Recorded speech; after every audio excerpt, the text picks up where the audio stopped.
Olá, boa noite. UFO realiza coletiva de imprensa e anuncia novo orçamento para a conclusão das obras de expansão do novo pronto-socorro do Hospital de Clínicas. A liberação do FGTS deve beneficiar 96 milhões de trabalhadores em todo o país. E hoje vamos falar sobre a questão do desmatamento no Brasil, sobretudo a questão da Amazônia e do Cerrado. O Jornal da UFO está no ar.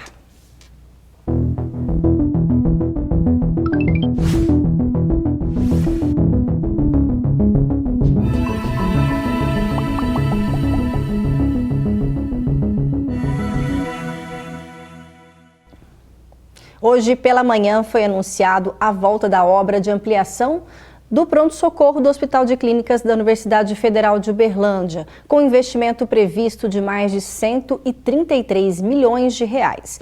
A unidade vai desafogar os leitos do hospital e atender a demanda de pacientes de outras cidades da região.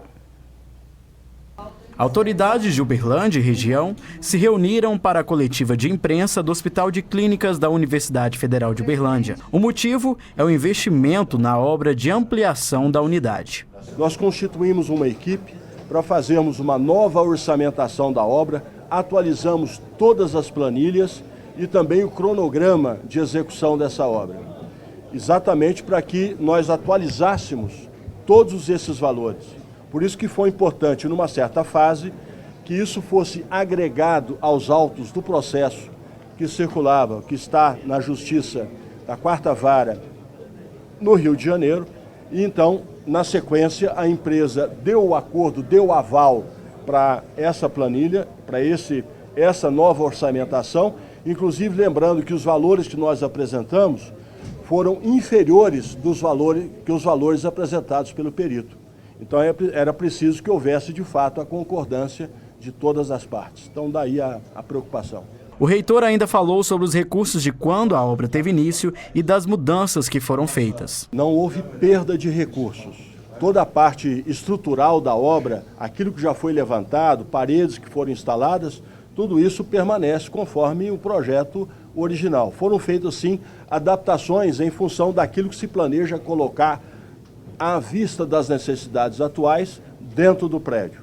Estamos em uma parte da obra de ampliação do Hospital de Clínicas da Universidade Federal de Uberlândia, que teve início de suas obras em 2011 e que ficou paralisada por alguns anos. Hoje pela manhã foi anunciado pelo reitor Walter Steffen Júnior um investimento de mais de 133 milhões de reais. E a expectativa é que as obras sejam concluídas daqui 2 anos.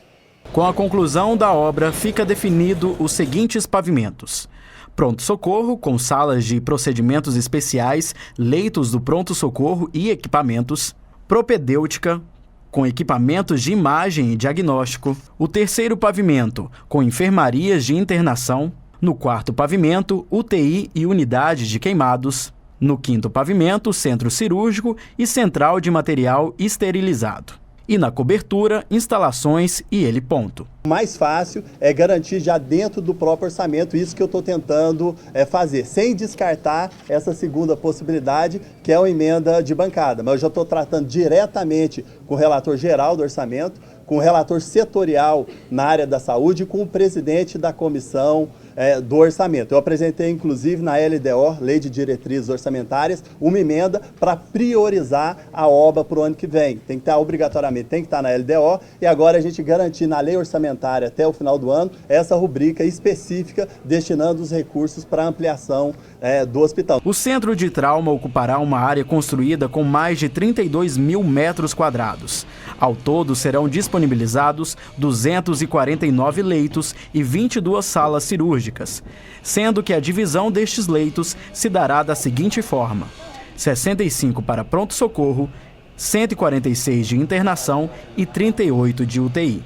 Nós estamos passando por uma habilitação dos serviços, né? E para isso a gente precisa equipar, contratar pessoas. E naquela época a gente recebeu como final de ano, né, um recurso de uma emenda que era para executar num prazo muito exíguo, né? E quando chega o dinheiro no final do ano, né, E às vezes a gente tem que correr atrás de licitação, atrás de empenho, e é muito difícil fazer isso dia 29 de dezembro, dia 30 de dezembro, que é quando tem essa redistribuição do dinheiro, né? E na época nós não conseguimos a liberação do federal para a gente empenhar tudo isso e a gente teve que não utilizar esse dinheiro aqui. Esse é um objetivo concreto, já se investiu muito nessa obra. Esse ano vai se investir mais, porém é necessário que nós venhamos a garantir recursos para que a obra em 2020 não seja interrompida. E em 2021 também, porque o cronograma de execução passa por 4 semestres e são necessários 25 milhões a cada semestre a custos de hoje.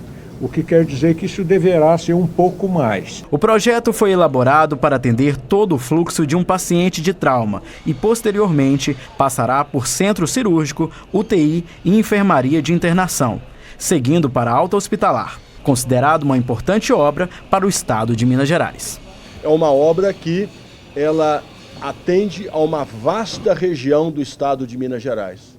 Ela atende, claro, Uberlândia, mas ela atende o Triângulo Mineiro, atende o Alto Paranaíba, e isso significa uma população extremamente significativa.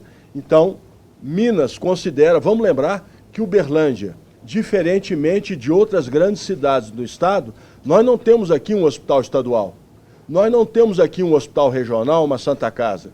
O que acontece quando as instalações da universidade, as instalações da prefeitura não são suficientes para atender o paciente SUS? Não há outra opção. E em setembro, o governo federal vai liberar saques do FGTS nas contas ativas e inativas. Um cronograma será divulgado pela Caixa Econômica Federal no próximo dia 5 de agosto. Confira. Os saques para valores de até R$ 500 das contas ativas e inativas do FGTS vão de setembro a março do ano que vem. A liberação deve beneficiar 96 milhões de trabalhadores. Segundo o governo, mais de 80% das contas do Fundo de Garantia têm até R$ 500. Outra modalidade de resgate é o saque anual no mês de aniversário a partir de 2020. Nesse caso, haverá alíquotas que vão diminuindo quanto maior for o valor em conta, além do pagamento de uma parcela adicional. Por exemplo, contas de até R$ 500 será liberado 50% do saldo. Acima de R$ 500 a R$ 1.000, 40% mais R$ 50 adicional. A partir de R$ 20.000, a alíquota é de 5% mais a parcela adicional de R$ 2.900. Mas é preciso atenção. O trabalhador que optar pelo saque anual vai abrir mão do resgate total do fundo se for demitido sem justa causa. Nesse caso, o trabalhador vai receber apenas a multa de 40% e terá que esperar 2 anos para sacar o valor integral da conta. Quem decidir arriscar e resgatar os valores pode escolher um rendimento melhor do que o FGTS. É a grande chance de você ir mexendo num dinheiro que é seu, que está muito mal aplicado, que rende muito pouco ali para você, e para você poder comprar coisas, pagar dívidas, fazer investimentos, fazer qualquer coisa melhor do que é feito hoje com o seu dinheiro. Agora falando sobre política e meio ambiente, que é o destaque do JU de hoje. Somente em junho de 2019, 920 quilômetros quadrados de floresta amazônica foram derrubados. Segundo o INPE, Instituto Nacional de Pesquisas Espaciais, os dados foram obtidos pelo DETER, Sistema de Detecção do Desmatamento em tempo real, que monitora a Amazônia mensalmente desde 2004. Entenda o papel do INPE para os desafios diante do governo Bolsonaro. O INPE, Instituto Nacional de Pesquisas Espaciais, órgão vinculado ao Ministério da Ciência e Tecnologia, monitora a floresta amazônica há mais de 30 anos. O nível de precisão do monitoramento, feito via satélite, é de 95%, de acordo com o próprio Instituto. Desde 2004, o INPE adota a política de transparência de dados, na qual qualquer cidadão pode ter acesso às informações relativas ao desmatamento da Amazônia e demais regiões do país através de seu site na internet. Na semana passada, o presidente Jair Bolsonaro questionou os dados fornecidos pelo Instituto. Eu estou acostumado com hierarquia e disciplina. E um governo, né, eu sei que a grande maioria são civis, nós devemos, no mínimo, ter isso também no mínimo. Então, quando o INPE lá detecta um dado qualquer, ele tem que subir esses dados, no caso, o ministro Marcos Pontes, Ciência e Tecnologia, antes passando pelo IBAMA, para divulgar. Não pode, na ponta da linha, alguém simplesmente resolver divulgar esses dados, porque pode haver algum equívoco, pode. Eu não posso ser surpreendido com uma informação tão importante como essa daí. Eu não posso ser pego de calças curtas por aí. As declarações de Bolsonaro repercutiram negativamente no meio científico. Inclusive, foram rebatidas pelo diretor do Instituto, Ricardo Galvão, que se demonstrou surpreso e espantado com as declarações do presidente. Em entrevista a uma emissora de TV, Galvão chegou a declarar que Bolsonaro não possui qualidade nem qualificação para fazer análise de dados e acusou o presidente de estar tramando um esquema para queimar a figura dele, assim como teria feito com o ex-presidente do Banco Nacional de Desenvolvimento Econômico e Social, BNDES, Joaquim Levy, que acabou pedindo demissão do cargo. Ricardo Galvão anunciou que não fará o mesmo que Levy. O ministro Marcos Pontes, da Ciência, Tecnologia, Inovação e Comunicações, também questionou os dados fornecidos pelo Instituto e divulgou uma nota em suas redes sociais compartilhando, abre aspas, a estranheza expressa pelo presidente Bolsonaro quanto à variação percentual dos últimos resultados na série histórica, fecha aspas. Segundo dados do INPE, mais de 1.000 quilômetros quadrados de floresta amazônica foram derrubados somente na primeira quinzena do mês de julho deste ano, um aumento de quase 70% se comparado ao mesmo período do ano passado. Marcos Pontes solicitou ao INPE um relatório com informações detalhadas dos resultados publicados nos últimos 2 anos sobre o monitoramento de ações de desmatamento na Amazônia. E hoje o JU recebe aqui no estúdio para falar sobre esse assunto tão importante 2 professores da Universidade Federal de Uberlândia.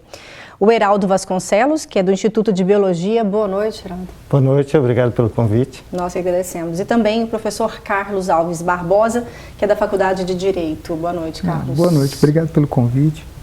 Bom, para a gente começar o nosso debate hoje, eu gostaria que o Heraldo falasse sobre a importância do INPE nesse mapeamento do desmatamento, em particularmente da Amazônia, que foi o questionamento principal do presidente, e sobre a clareza, a transparência na divulgação destes dados.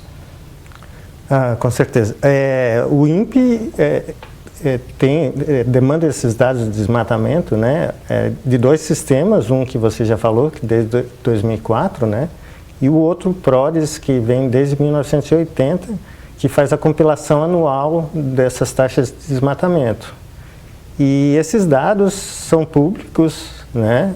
No caso, os dados do DETER, eles são importantes para o próprio governo, no sentido do IBAMA, tomar ações para mitigar o desmatamento, né? Fiscalizar aquelas regiões. Fiscalizar, né? As regiões, fazer repressão, se for o caso, né? Então, ele é um indicativo do governo. Esse dado mensal é só de um indicativo. Os dados, as taxas anuais, elas são compiladas mais no final do ano, em novembro, quando é o período seco na Amazônia, então não tem nuvem para atrapalhar as imagens de satélite, né? E é um dado muito preciso, de 95% de precisão, né? E o INPE divulgou esses dados tanto quando as taxas de desmatamento baixaram radicalmente, assim como quando elas subiram de forma abrupta, né? Então, assim, eu não vejo nenhum viés da parte do INPE de querer divulgar esses dados agora para prejudicar uma política de governo. Pelo contrário, é só um indicativo de que o governo tem que tomar alguma política, porque se continuar nesse ritmo, as taxas de desmatamento nesse ano vão ser superiores à do ano passado, sem dúvida. E o planeta todo está de olho. Fomos notícias nos principais jornais internacionais na semana passada e hoje também voltou a ser notícia a questão do desmatamento na Amazônia. Nesse sentido, professor Carlos, como que você vê a política nacional com relação ao meio ambiente para fiscalizar entendendo que esses dados do INPE podem ajudar no combate aí aos desmatamentos. Sim. Vou pegar um gancho do que o professor Heraldo está falando. O que acontece com a questão da publicidade desses dados? A Constituição manda para a gente, lá no artigo 37, ele fala especificamente do princípio da publicidade que deve nortear toda a administração pública brasileira. Então esses dados, eles não são dados do governo Bolsonaro, esses dados são dados da população brasileira. Quando o presidente diz que foi pego de surpresa por esses dados não são direcionados a eles, esses dados são direcionados a nós, sociedade. Podemos dizer que até mundialmente, né, esses dados são importantíssimos, porque quando falamos de Amazônia, não falamos somente de Brasil. Exato, é porque isso se deve a um mandamento constitucional. Também na Constituição, quando a gente vai lá no artigo 225, a nossa Constituição de 88, ela representou um avanço em termos de proteção constitucional. Nós somos o primeiro país do mundo a ter uma Constituição que trata em capítulo próprio o meio ambiente. Só que o que a gente assistiu desde então? Constituição, Lei de Política Nacional do Meio Ambiente, o Código Florestal, que representa um retrocesso em termos de proteção ambiental. Nós temos assistido, e nesse ano de governo Bolsonaro, que a gente tem assistido a um desmantelamento de todo um sistema de proteção que a gente vem avançando de forma lenta, mas a gente vem avançando, visto com bons olhos perante o mundo, e que agora parece que a gente tem que politizar esse tipo de situação, até com esse processo seletivo, e aí que me desculpe o ministro da Ciência e Tecnologia, o Marcos Pontes, que me desculpe, não tem que ver com estranhismo, não tem que ver com transparência. O que o governo deve fazer é mostrar a situação real para nós nos posicionarmos em termos de política de meio ambiente. E o que a gente não tem assistido é uma diretriz que atenda aos mandamentos constitucionais. Isso aí, para mim, tem visto de uma forma muito clara. E a previsão de cortes nessa área, não... Exato. Uma área que precisa de investimentos, uma área que precisa de condições materiais. Igual, a gente precisa implementar realmente, dar condições de fiscalizar essas áreas. Nós temos uma área de cobertura gigantesca, e quais são as condições materiais de fiscalização efetiva dessa área? É o que a gente não tem percebido nos últimos tempos. Não basta só a legislação, temos que ter algo mais. Tem que ter legislação, só que a gente tem que implementar essa legislação, tirar da abstração do papel e tomar atitudes concretas em termos de proteção do meio ambiente. Perfeito. Não vamos continuar somente assistindo, né? Vendo a Amazônia ser desmatada. E não só a Amazônia. Desmatamento, queimadas, são várias situações que prejudicam o desenvolvimento também do nosso cerrado. Na reportagem a seguir, você vai ver o que os especialistas estão fazendo para reverter esse cenário. Um território que está perdendo espaço. Segundo o Ministério do Meio Ambiente e o Ministério de Ciência, Tecnologia, Inovações e Comunicações, a área desmatada no bioma do Cerrado, no período de agosto de 2017 a julho de 2018, foi mais de 6 mil quilômetros quadrados. O Cerrado brasileiro hoje é a principal fronteira agrícola do Brasil. O Cerrado tem aproximadamente em torno de 47% do cerrado. No nosso mapeamento de 2002 já era utilizado com agricultura, pecuária e silvicultura. E a cada dia aumenta o desmatamento no cerrado, principalmente na região que nós chamamos de Matopiba, que são os estados do Maranhão, Tocantins, Piauí e oeste da Bahia. Uberlândia tem o Parque Municipal Vitório Siqueiroli, que abriga o Núcleo de Educação Ambiental, que está aberto a toda a comunidade. Possui uma área com mais de 237 mil metros quadrados e está localizado no norte da zona urbana da cidade. Ele existe por aproximadamente 18 anos, né, que foi da inauguração. A gente abre aqui das 8 às 17h30, menos segunda-feira, que é o dia para limpeza, tá? E a gente recebe visitantes do Brasil inteiro e de outros países, né? E a gente faz o possível para atender bem as pessoas. O educador ambiental ainda ressaltou sobre a mata de galeria e o cerradão do parque. Cerradão, você já tem uma vegetação um pouquinho mais alta, né? De porte médio. E você viu lá embaixo, próximo da mata de galeria, você já tem algumas árvores um pouquinho maior, devido ao solo ser hidromórfico, solo molhado. A importância de um bioma inserido dentro da região urbana em uma cidade é sempre uma oportunidade existente para a população de conhecimento, de uma biblioteca a céu aberto, tá? E rica em possibilidade de informação, conhecimento e preservação. Então é muito importante a manutenção do parque, o cuidado com o parque e o conhecimento, a visitação das pessoas que normalmente buscam o parque como lazer, diversão, devem olhar também para essa oportunidade de conhecimento. O Cerrado é o bioma brasileiro que mais sofreu alterações com a ocupação urbana. O professor do Instituto de Geografia da Universidade Federal de Uberlândia conta sobre as pesquisas e mapeamentos que foram feitos sobre o Cerrado. Então, todos os trabalhos a partir desses que tentam entender o Cerrado, utiliza o mapeamento de 2002 como referência, onde nós produzimos um relatório, interpretamos 172 imagens de satélite e produzimos os mapas na escala 1 para 250 mil de todo o bioma Cerrado.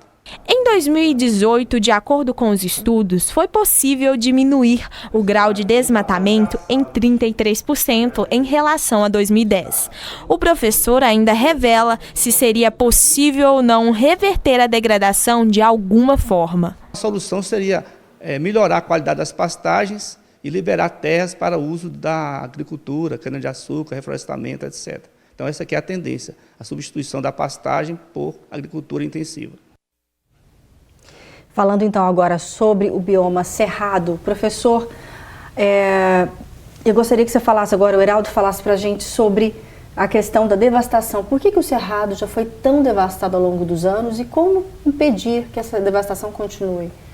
Então, o Cerrado é o segundo maior bioma brasileiro, né, com mais de 2 milhões de quilômetros quadrados, e mais de 50% dele já foi transformado completamente, perdido, né? Já não existe mais. Já não existe. E é um número impressionante se a gente pensar que, de certa forma, a ocupação do Cerrado começou na década de 70, quando a Embrapa desenvolveu técnicas para plantio no solo do Cerrado, que é bastante ácido.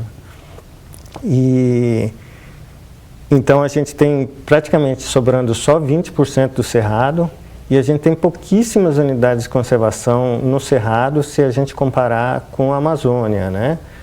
O Brasil até tem uma boa área protegida ou como unidades de conservação ou como terras indígenas, mas elas estão muito mal distribuídas porque estão basicamente concentradas na Amazônia e o Cerrado é que tem muito pouco, né? E a biodiversidade do Cerrado é única no mundo. É única principalmente do ponto de vista de plantas, né?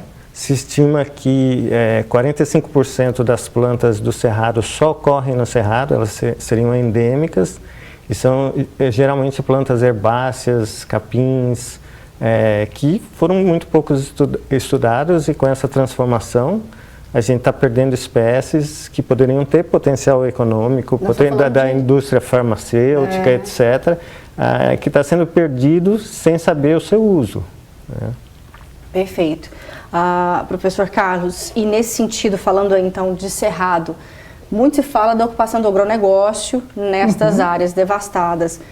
Há um mito de que desenvolvimento não se caminha junto com o meio ambiente. Como que é possível encontrar esse equilíbrio? Desde o princípio básico da ECO 92, o princípio 01 que foi estabelecido na ECO 92 lá, foram as premissas que eles estabeleceram, começa com a ideia de desenvolvimento sustentável.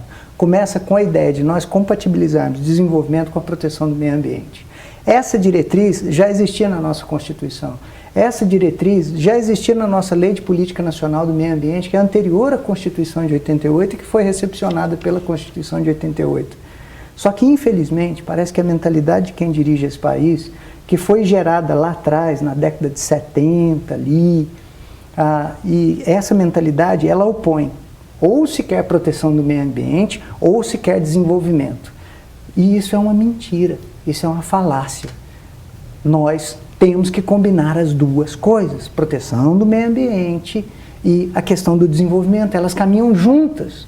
Então, assim, essas pessoas pautaram nisso. O que acontece agora? Vou citar um exemplo onde a gente vai ver essa oposição bem clarinha, que é a questão dos agrotóxicos. a liberação dos agrotóxicos. Isso vai gerar um impacto no meio ambiente, porque pessoas, até o professor da área da biologia sabe a questão dos agentes polinizadores, que são extremamente importantes na diversidade do cerrado. Isso vai gerar um impacto. Quer dizer, futuramente teremos um impacto econômico, porque as pessoas têm esse tipo de visão que fica monopolizando assim, ó, ou é isso ou é aquilo, e não é assim. Nós temos diretrizes em política nacional do meio ambiente que estão sendo desatendidas no nosso país hoje.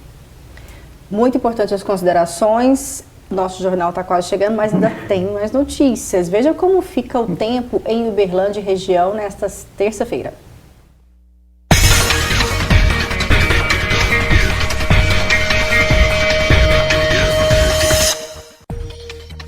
Predomínio de sol em Uberlândia nesta terça-feira. A temperatura mínima chega a 16 graus e a máxima 28. Ituiutaba com manhã ensolarada. Termômetros marcam entre 12 e 33 graus. O sol também permanece em Monte Carmelo. Por lá, a mínima fica 13 graus e a máxima 27. Céu aberto em Patos de Minas e temperaturas amenas, entre 16 e 28 graus.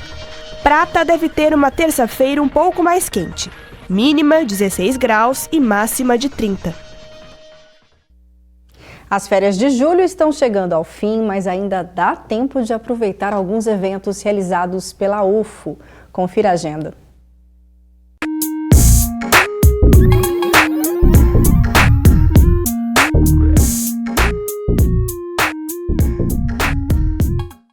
Olá pessoal, essa semana tem mais dicas de eventos para você curtir nas férias. Você já pensou em aprender a falar Guarani? Esse é o tema do curso promovido pelo Museu do Índio da UFO em parceria com a Diretoria de Cultura da Universidade. As aulas vão acontecer do dia 7 a 9 de agosto. Dia 9 também vai ser o lançamento do filme O Último Sonho. Faça sua inscrição no site Eventos UFO. E se você não conhece o Museu do Índio, aproveite as férias para conferir os mais de 2.500 objetos presentes na exposição. Lá você encontra cerâmicas, trançados e até mesmo artefatos mágicos e lúdicos. O Museu do Índio fica aberto para visitação de segunda a sexta-feira, das 8 horas da manhã ao meio-dia e da 1h30 da tarde até 5h30 da tarde. E fica localizado na Avenida Vitalino Rezende do Carmo, número 116, bairro Santa Maria. Eu fico por aqui e se você quiser conferir mais opções de eventos, acesse o site eventos.ufo.br. Até mais!